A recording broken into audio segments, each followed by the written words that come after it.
Good afternoon and welcome to another edition of the Just As Easy Show, where if you have a talent or a local event that's very hot, getting national attention to your event is as easy as being a guest on the Just As Easy Show. Opening up our show today is the internationally acclaimed rapper Just Icee singing his newest song, Guard. Take it away, Just Icee.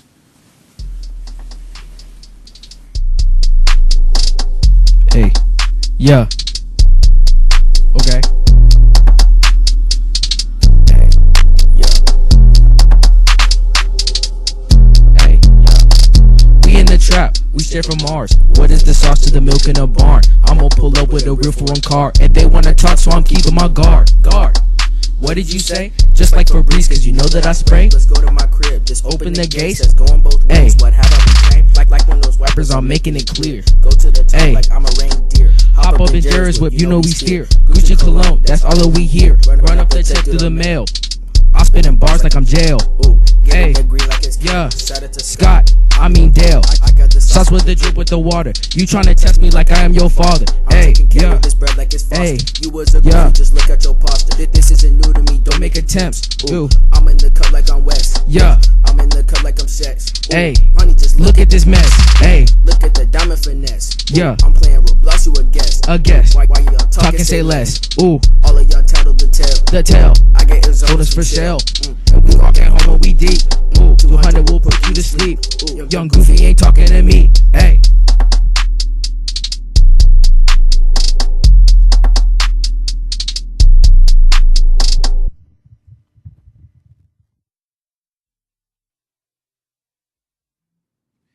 Okay, and thank you again for joining us for another edition of the Just As Easy Show.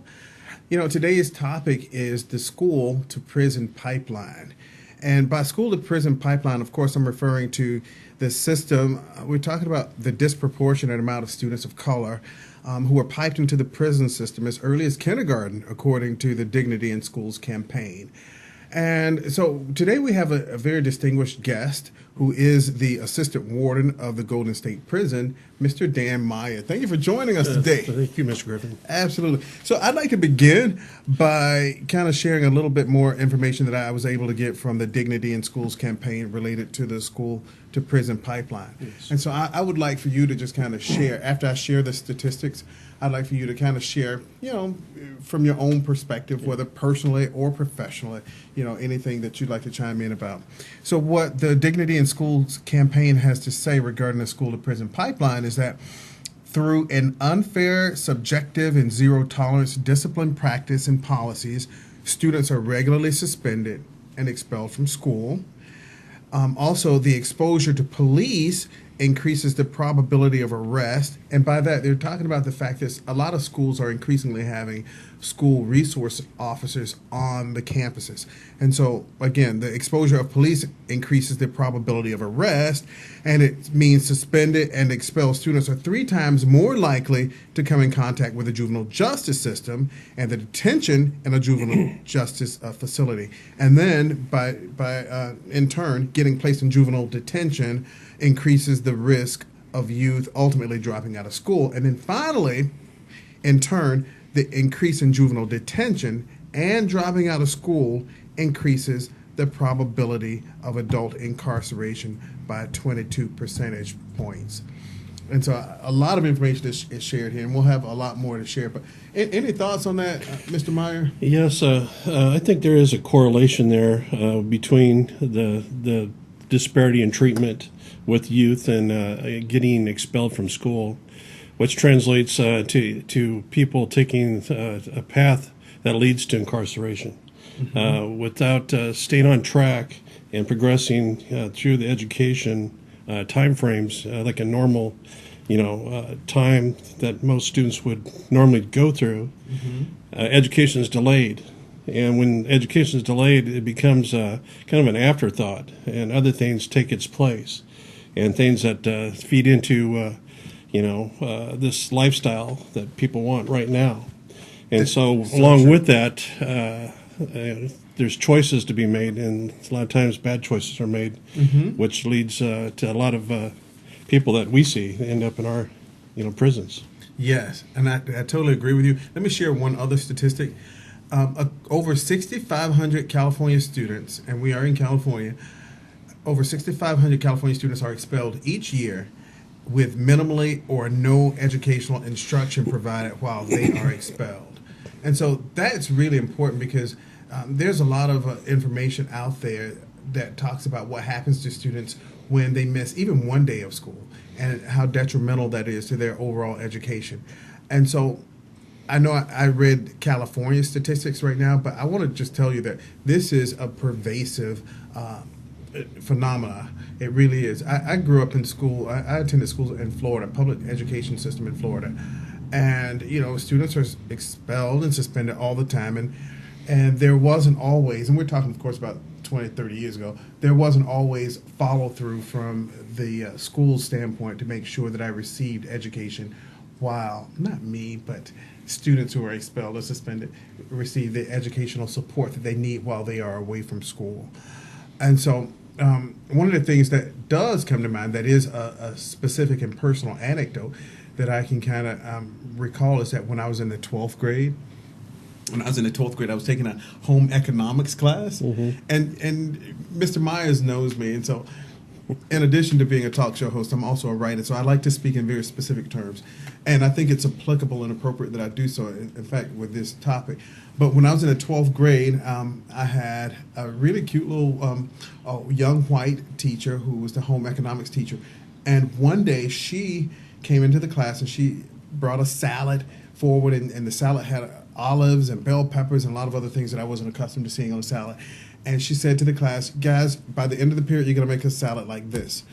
And before I knew anything, my mouth had made a statement out loud. And I said, oh, this kind of salads that white people eat.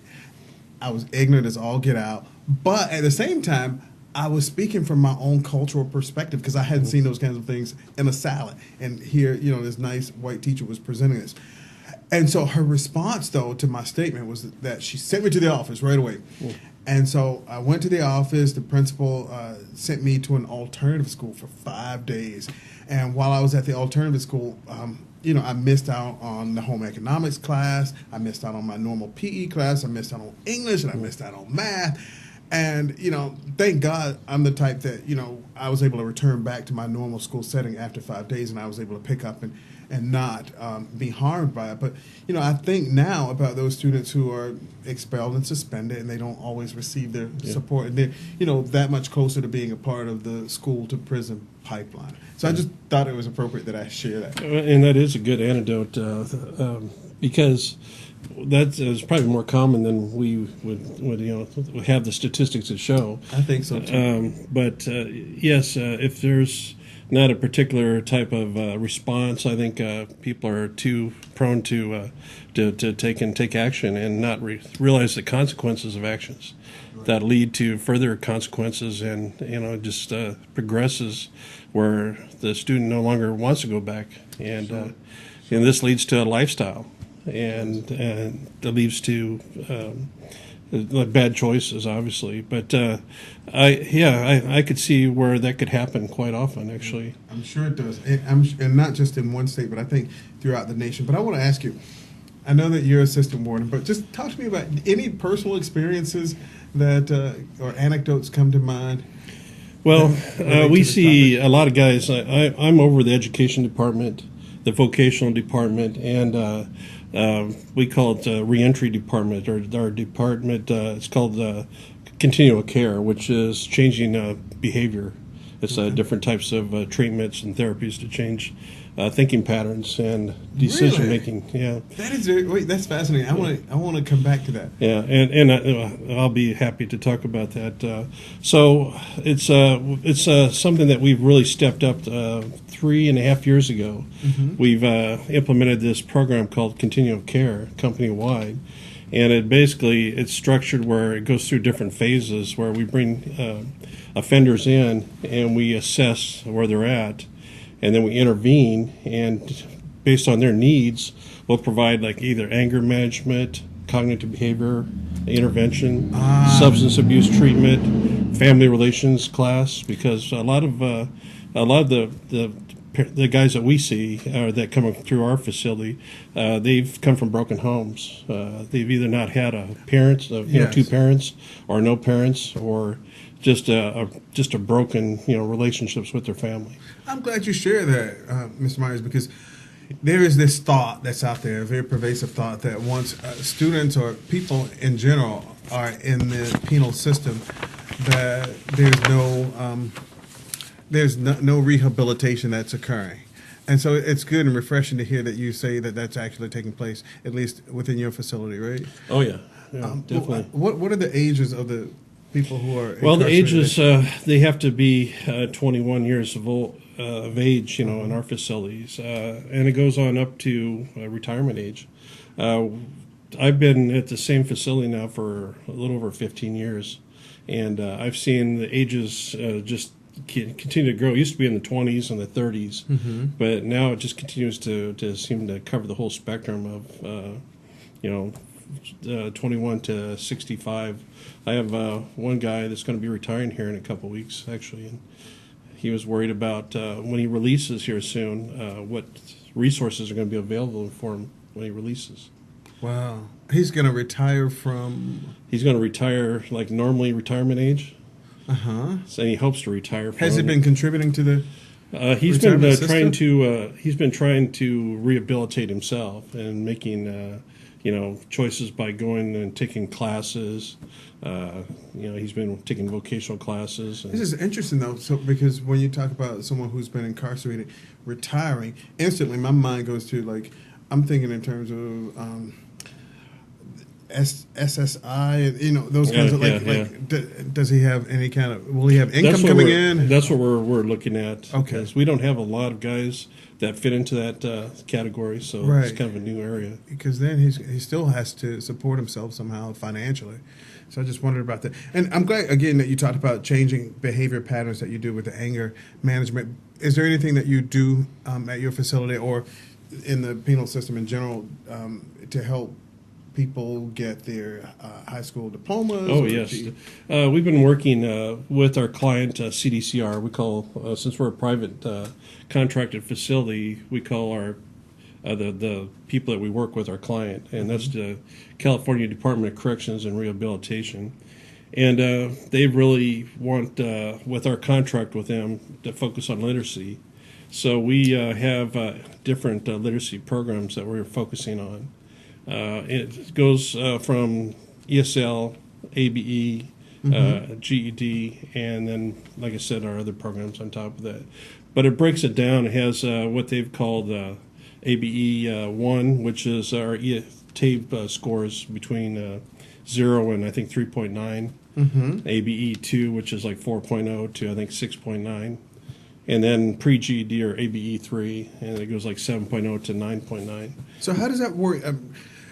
People who don't have their diplomas, are they eagerly seeking them out? Like, what percentage would you say are actually actively seeking out getting their high school? Oh, gosh. Or do you have those figures? I don't have those figures, but it's fairly high. It is high.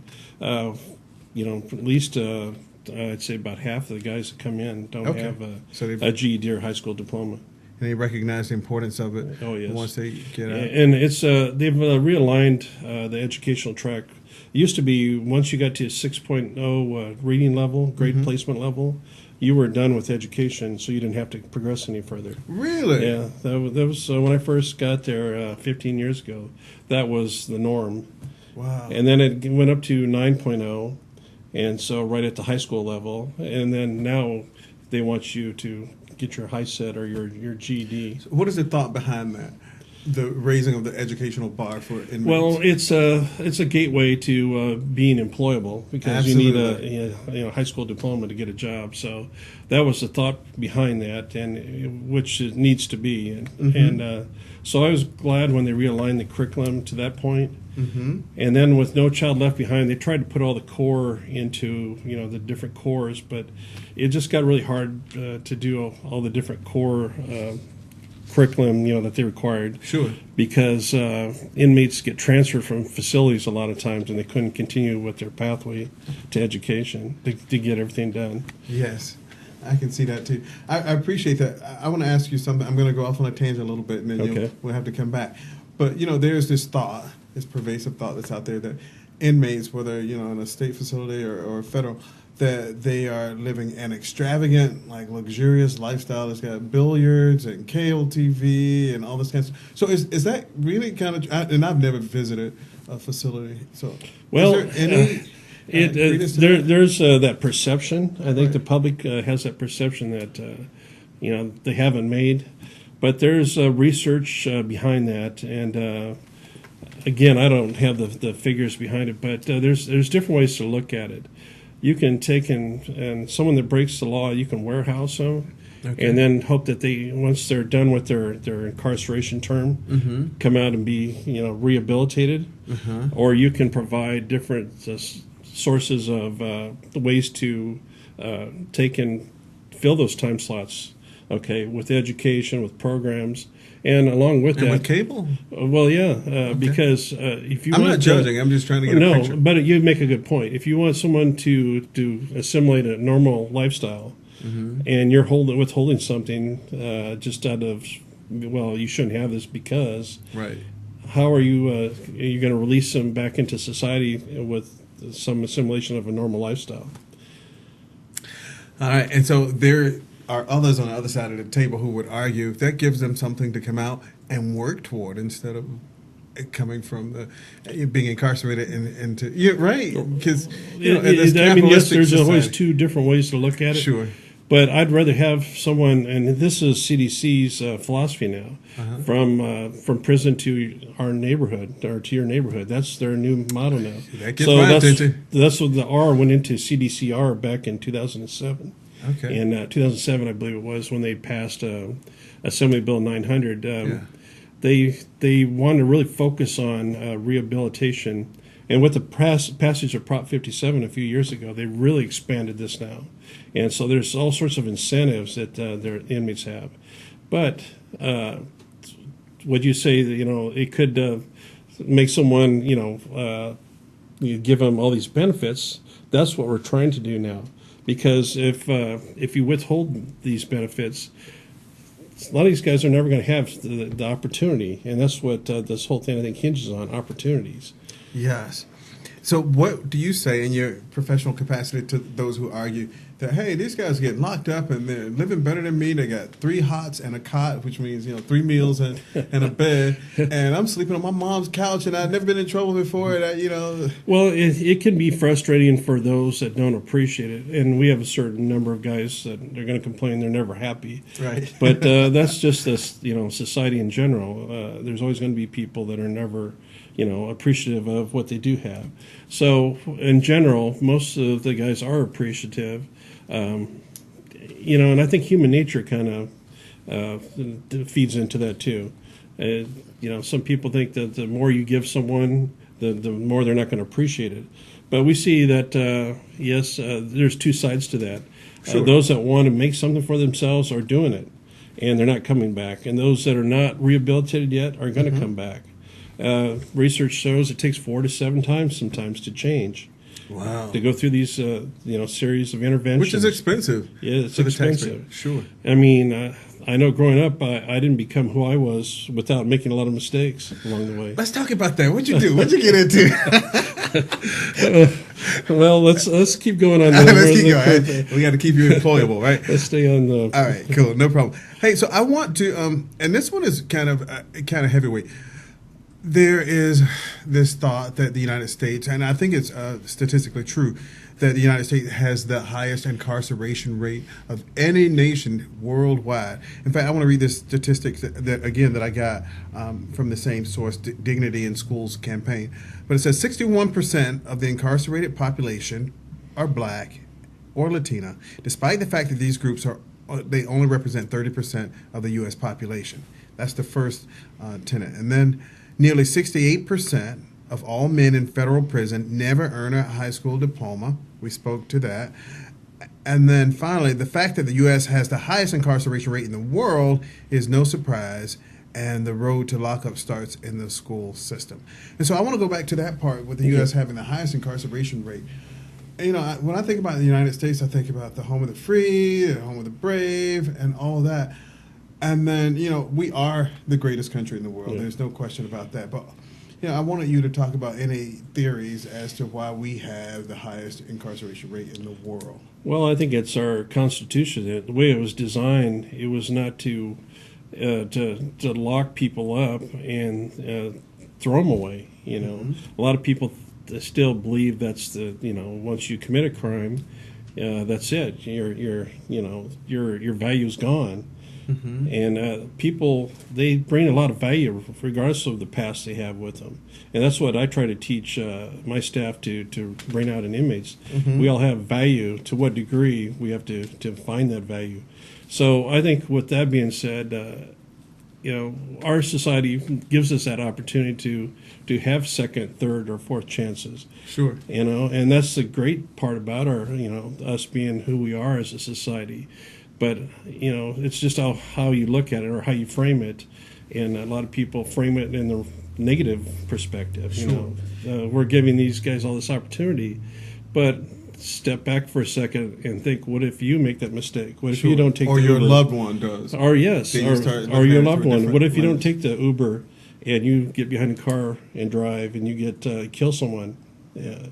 Driving drunk. Right. It could happen to anybody.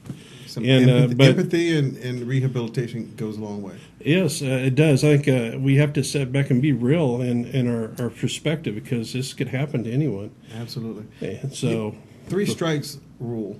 What are your thoughts on that?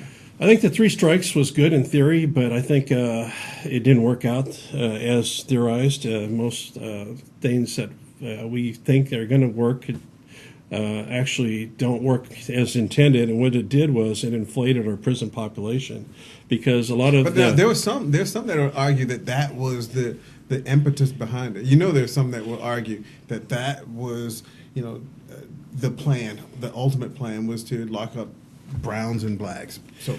And that's interesting in itself. I mean, you could probably just talk about that in and of itself, but it did.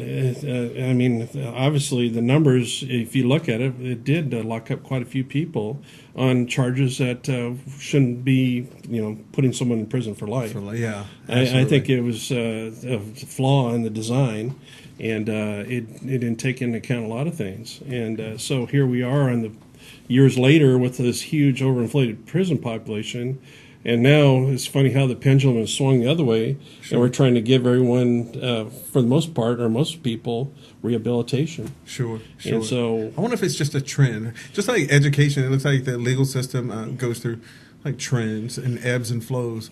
Well, I'm looking at that too, and I'm wondering, if this thing's going to go back and forth and then finally reach a medium where it's going to be static for a while. Sure. But the real right now is what we're looking at is the population in the prisons, and from the information I have, it's declining. About 1,800 inmates here this year. Is that right? Or about 1,300, I'm sorry. Wow, can you repeat that? I don't about think about 1,300 offenders is going to be down this year between 2018 and 2019 in California.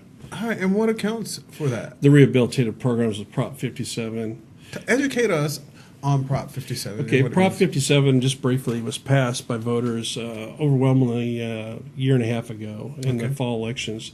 And so it was put on the ballot, and so it sounded good to put incentives for inmates to get out earlier. But then no one knew how to implement it. Okay, so it sounded good. It's like, cool, we got this thing now. What are we going to do with it? Uh-huh. So they finally put together incentives, and it started in August of a year ago, in 2017. Mm-hmm. And what I started doing is giving time off for, like, if I took a class and I reached certain segments of the class, and they call them milestones. Sure. And this had been a program that's been in effect since 2010. But they created a lot more of these milestone incentives. And so if I completed like my GED test, there's 5 different sections, I get time off for each section I completed. Okay. Up to like 2 weeks in some cases. All right. So you could get anywhere from like a month to 6 weeks off. So it's a praise and reward system, which is also very effective in education too. Right. So that carrot was, they dangled that carrot ahead of you. And then they put it where you could bank, they could get up to 12 weeks off in 1 year.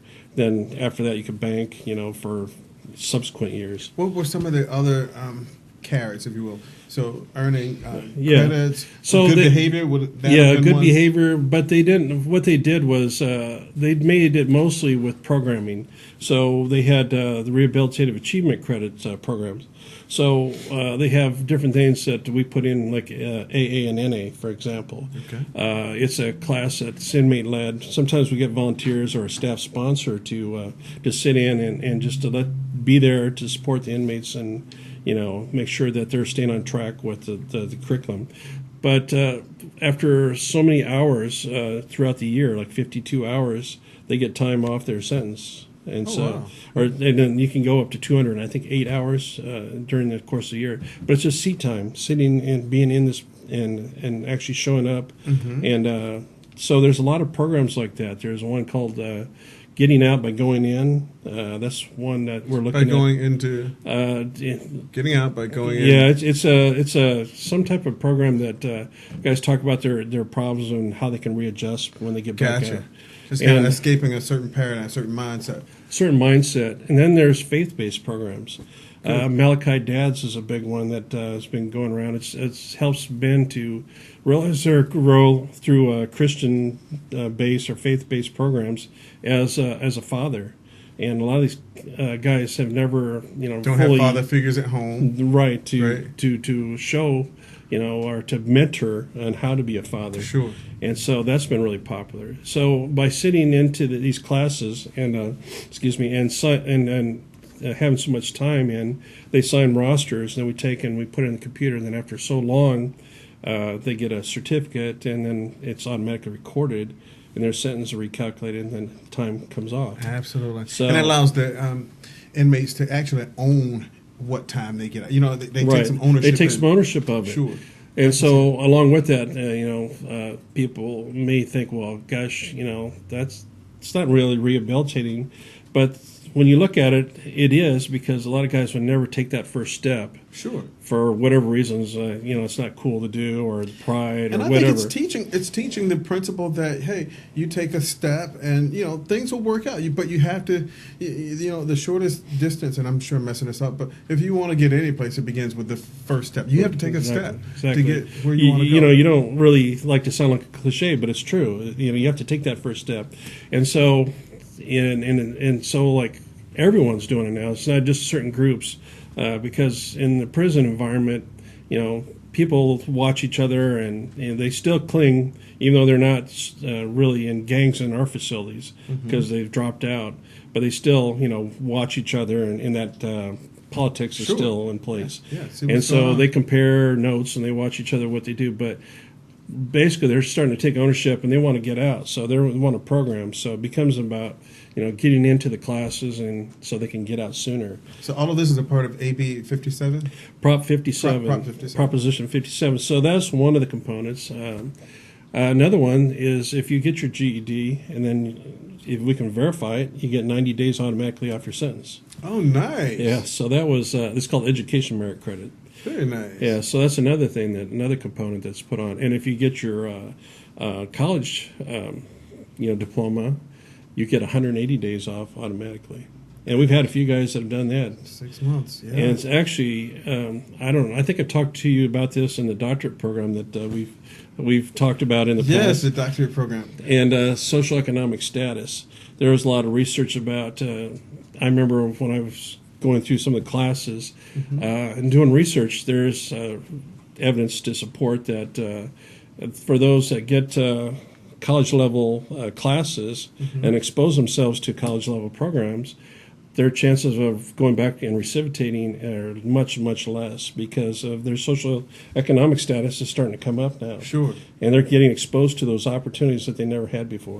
Absolutely. So That things are is starting. that's very good stuff. Hey, I want to go back to something else. We talked about Prop 57, and we talked about how you got into the field. But in terms of education, we still have students who are misbehaving in school, and as a result, the school is charged with trying to come up with measures that can address student misconduct. And so more and more we're looking at elements of social reform, whether it's social justice or reformative justice and those kinds of things. Are these programs that you're also using within the prison system? No, not social reform Or reformative justice where, there's some ownership of the perpetrator and he has to somehow figure out a creative way, or they have a system that wherein he has to create a system of making right whatever wrongs he's committed. Yeah, I'm sure there's programs that are like that, but we don't have any in place where I'm at right now. But what you're talking about, it does take place in our cognitive behavior intervention programs. Okay. And where inmates talk about their victims and what they did to their victims, and they write notes, they write journal, a lot of journaling. Okay. And Are they they talk monitored about, by anybody? Oh yeah. We have our counselors. We have counselors that take the inmates through. We use University of Cincinnati. They have this curriculum that is very good. It's evidence based. Okay. And all of our curriculum, for the most part, that we use is evidence based. Sure. So that we're collecting the data to take, and we're going to run meta-analysis with these to see, where this is taking us towards reducing recidivism. Because without having a compass to point us which way to go, we're just taking shots in the dark on this. Sure. Which was done a lot in the past. Let's try this program. Let's try it for a while. Well, it's not really reducing recidivism, so let's try this, and that's not really working. So let's try this. These all sound good on the Trial and surface. error. But now we're getting more drilling down, getting more fine tuned on how we're doing this. So by getting the inmates to journal, a lot of times during these graduations, it's moving to hear their stories and what they I can imagine. What they've done, what they've come from, and what they would do to change if they could change the past. Sure. In terms of the school to prison pipeline, I know in this program so far we focused on what happens once students have committed some misconduct, or whether a person has committed something in the community or in society and wound up on the other side of the law. Yeah. But I think more and more we need to also look at some of the things that have happened, in terms of our thought processes and our mores as a society. I remember when I was in school, I got paddled, especially in elementary school, and a lot of people don't like to talk about it, and there all kinds of legislation that says you can't. Increasingly, parents can't. You can't spank your kid, you can't do all these kinds of things. But I tell you, it really, I think personally, it did work for me. And the more sometimes I think about this stuff at home, believe it or not. And the more I think about it, I think, when teachers were allowed to paddle kids, and when parents certainly were allowed to discipline their kids at home without fear, things seem to be a lot better in that regard. Well, we knew what was expected of us really quickly. Absolutely. There was no guess. Once you got paddled, you knew where you stood. Yes. And so now that the government now is kind of mandating or just kind of governing what happens within our homes, I think increasingly it's creating a culture of fear. Yeah. Fear, and parents are fearful. Parents are afraid. And then so you have this student now who has become, incorrigible at home as well as in school. And so this student shows up and the teacher can't do anything with him. And then, like I said, the culture of fear. The teacher's afraid of the principal's afraid of the superintendent, superintendent's afraid of the school board's afraid of the parents. Right. Now parents are afraid of the kids, right. and the kids ain't afraid of anybody. Right. So it's just like this whole culture of fear that's kind of upside down. It needs to be turned around. You're exactly right. I had the same. I got paddled too by the principal at the school I grew up. Oh man, yeah. I think he kicked me like a field goal. I remember he raced me off the ground, and I was so scared. After that, I never just. That was it. From that day forward, I never. Misbehaved again. From third grade until about 9th or 10th grade, I think that was about the same time. It was about third grade, and I was so routinely embarrassed I didn't want anyone to know about it. And the principals would invite the teacher, would invite the referring teacher. Would you like to be in there when we? And almost always the teacher wanted to be there to see me get my behind spanked. And it took about 6 or 7 years before my behavior patterns turned around. And that supports what I said earlier. It's about 4 to 7 times. We got data. So here we go. Quantitative and qualitative data to support it. All right, so we know that sometimes legislation, changes based on who's in charge. Yeah. So whether we're talking about state legislation or whether we're talking about things that are happening federally. So we know that we have a new governor in California, Gavin Newsom, and as well as new president and President Trump. And so I'm going to ask you, in terms of the prison system, do you see, or what are some of the changes that are coming down the pipeline, whether state or the federal level, as it relates to? Well, I just see they're trying to reduce within the state of California population because they're trying to reduce the population. Yeah, because it's being monitored by a 3-judge panel. Inmates that around 2009 filed a lawsuit for overcrowding. Because there was wait, hold up, stop the press. Say that one more time. Who filed a lawsuit because the inmate population? They filed a lawsuit. Yeah, and it made it all the way to the Supreme Court. Who would have been could they have benefited financially if? No, but they benefited by for years. They had conditions where they were overcrowded. I mean, the gymnasiums they were made as dorms. Yeah, inhumane. Sure. And so the population was 130 or 140% above normal. Wow. So they're going above, too many people in too small of a spot. Because with the 3 strikes in the 90s, they didn't build prisons during that time to accommodate for all these guys they took in. So you get an influx of prisoners. And then the prisons that they had were old, and they didn't build any new ones for, quite a few years. So tell me about the lawsuit. So anyway, the lawsuit had made it all the way to the Supreme Court, and then the Supreme Court justices appointed a 3-judge panel to oversee the prison population over in the state of California. It's being monitored. Yes. And new prisons are being constructed on new prisons, and then these programs like Prop 57, they put all these incentives in with that to reduce prison population. And it seems to be working. It's good to know that folks are actually thinking about rehabilitation, thinking about sanitary conditions and that kind of thing. Because, there's a common thought that once you're locked up, nobody really cares about you. They throw away the key. Well, and that's a thought that I think still a prevailing thought with a lot of people. But, for those that do have loved ones that are locked up, they're seeing a difference. And they're coming to graduations that we have. Sure. They're noticing differences, and they're thankful that we're doing what we're doing. Right on. So statewide changes, and then what about federal changes? Federal changes. Now I'm not as versed. I've been in the federal as a case manager years ago, but they've. I think they're enacting some changes as well, but not to the degree that the state of California is, because they have different legislation and different guidelines. Okay. So their population is about 100,000, I think, over the whole 50 states or some thereabout. And see, California's is higher than the national federal population. So I wonder why. Any thought to why? Well, the 3 strikes, the state, and California's a large state. Right. Our population base is going to drive those numbers up. That higher. makes sense. Yeah. Which brings me to another question, and this is personal, and you can plead the fifth if you like. Any personal thoughts about the wall, the border wall, and Well, it's kind of funny. I was looking on Facebook, and someone had put a meme on. And it showed the wall. It showed it from Mexico's side, and they had like this ramp, nice, like multi-level ramp where you can just walk up like you go to a mall. They said, "Go ahead and build it. We have no problem." Yeah.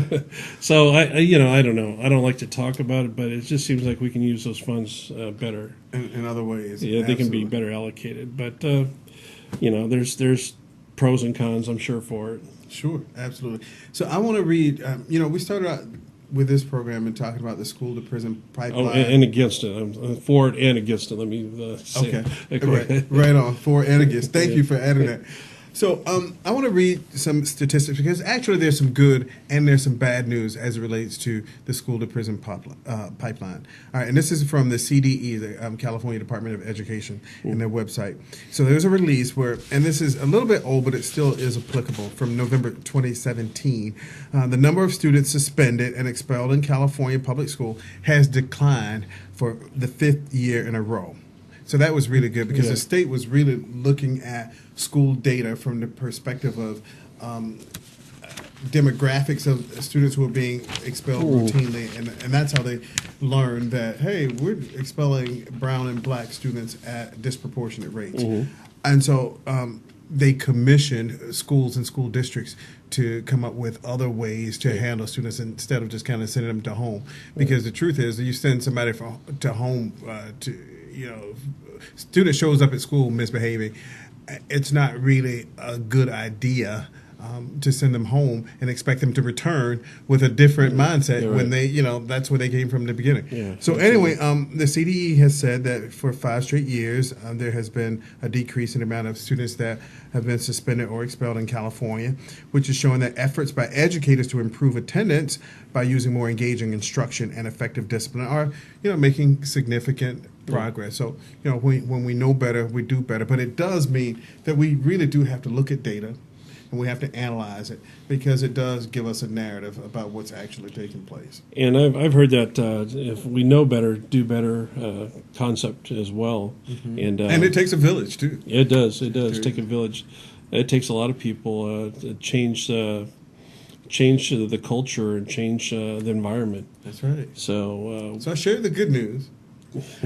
But now, again, reading from the first website that I looked on with the Dignity in Schools campaign, here's what they would say to that piece of information. This new information demonstrates that efforts by educators all over the state to find better ways to engage students in learning and addressing behavior problems, they are paying off in the form of greatly reduced suspensions and expulsions, which translates into more students being in class. And actually, that quote came from Tom Torlakson. And the bottom line is that students have to be in class to learn and to succeed and to develop their potential. But the Center for the Dignity in Schools campaign has this to say. Though the data shows that suspensions have dropped in the last few years in California, many students still fall through the cracks, as we expect. There will always be students falling through the cracks. And enter the pipeline. Furthermore, with the increase of police and school resource officers on campus, students can actually be arrested, which leads to even further problems down the line. So, I watch a little bit of television. I'm as guilty as anybody else. Mm-hmm. But one of the things that I'm noticing, one of the phenomena that I'm noticing is that, there's commentary about little children being afraid of police officers. Mm-hmm. And, for whatever reason, they are. And so I recognize that you're not a police officer.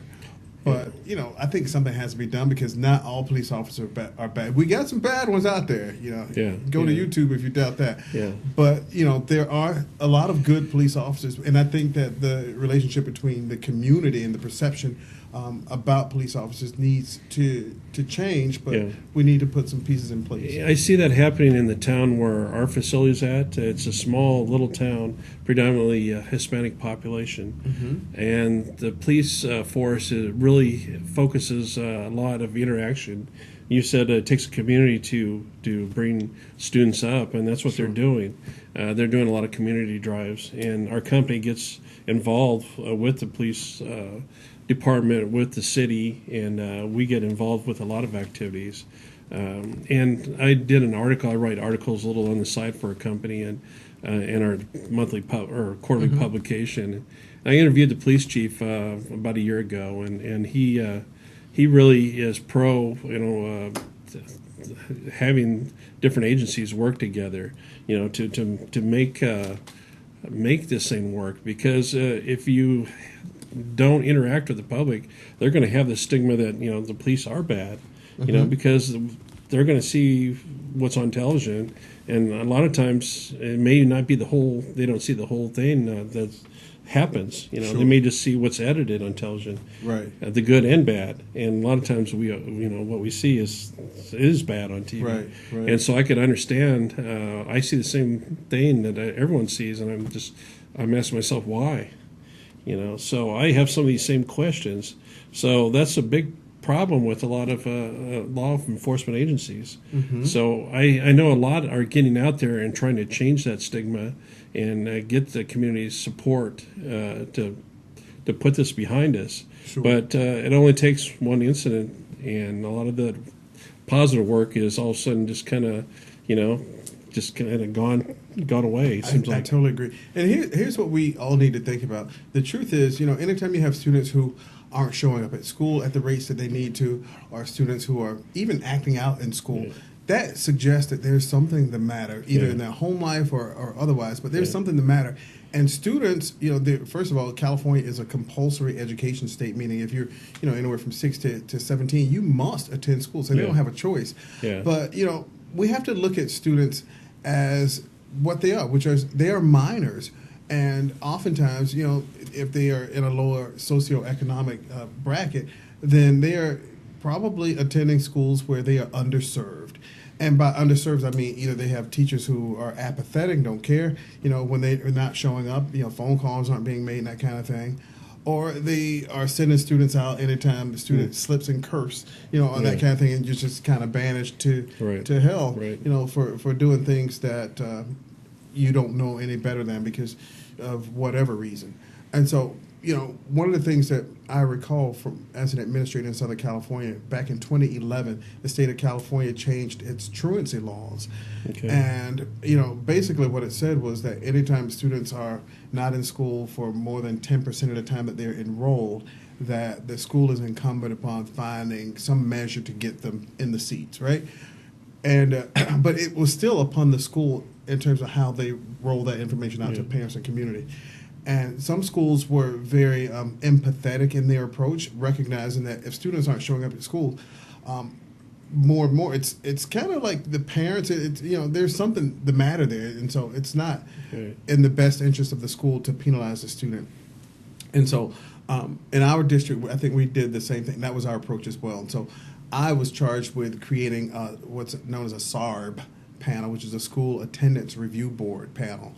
And so I consulted with probation officers as well as police officers and child welfare workers and the like. And every month we would look at our school's data and we'd look at the number of students who weren't showing up on time. And we bring the parents in because remember the state law had changed saying that, hey, if students aren't there, we're holding parents accountable to the tune of either and this was the law, to the tune of $2,000 fine or up to 2 years in jail or in prison, something like that. So on the surface, it looked very punitive to parents.